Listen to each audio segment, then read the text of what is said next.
Hi guys. Ayan, dahil nag-bake tayo, no? Dahil na-aksidente nga para maiwasan mag-isip ng hindi maganda. Para hindi tayo ma-stress. Nag-bake tayo ng banana cake. So, ito yung naging resulta. So, dalawang setup ang ginawa ko. Niluluto ko yung isa sa steamer lang. Tapos yung isa naman sa oven. Para if ever na walang oven, pwedeng steam lang. Tapos kung ayaw mo naman steamer, oven.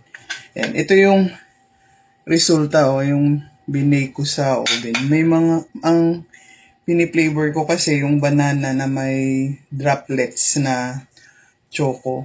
Yung maliliit lang siya. Para maiba naman yung flavor. Tapos nilagyan ko ng coffee kaya medyo, ayan, may pagka brown black yung ano niya. Tapos ito naman yung isa. Ayan, gamit ko yung steamer. Ayan, niluto ko dun. Titikman natin kung alin ang masarap sa kanilang dalawa. Ito yung sa steamer ko niluto. Ang sarap guys. Sariling version ko to sariling ingredients. Nasarap pa kaysa SNR. Ayan. Tapos yung isa naman. Ito yung inoven ko. Yung maliit na oven lang ginamit ko para hindi malakas sa kuryente. Hindi yung gas range kasi malakas ang konsumo no. Matagal na yung oven na yun. Siguro mga year 2007 or 2008 pa sa akin. Philips na oven.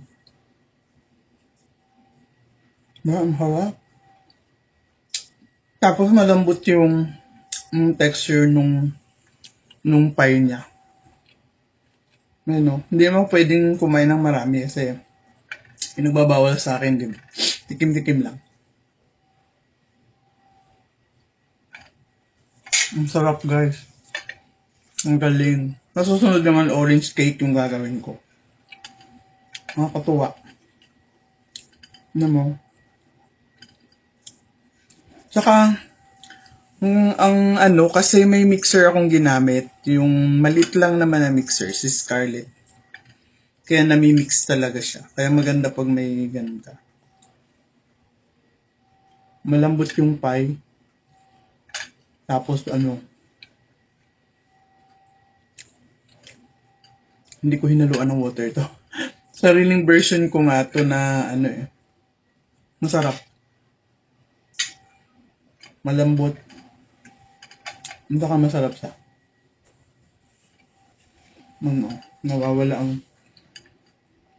ang stress ko. Yun know. Pero itong nasa steamer, ang sarap din. Malambot siya talaga. Kailangan lang yung ilalagay nyo doon. Yung mga manipis lang na mga tray. Na pang bake. Yung ginamit ko dito makapal kaya ano siya. Parang masarap yung nasa steam. Yung ako din naman yung nasa oven. Napadami na tama na. Bawal lang marami. Ayan. Kaya, nagpasalamat ako. Kahit na ganun. Nakapag-bake pa ako. No? Grabe talaga. Pero napaka-thankful ko talaga. Yan guys. Hanggang sa susunod natin.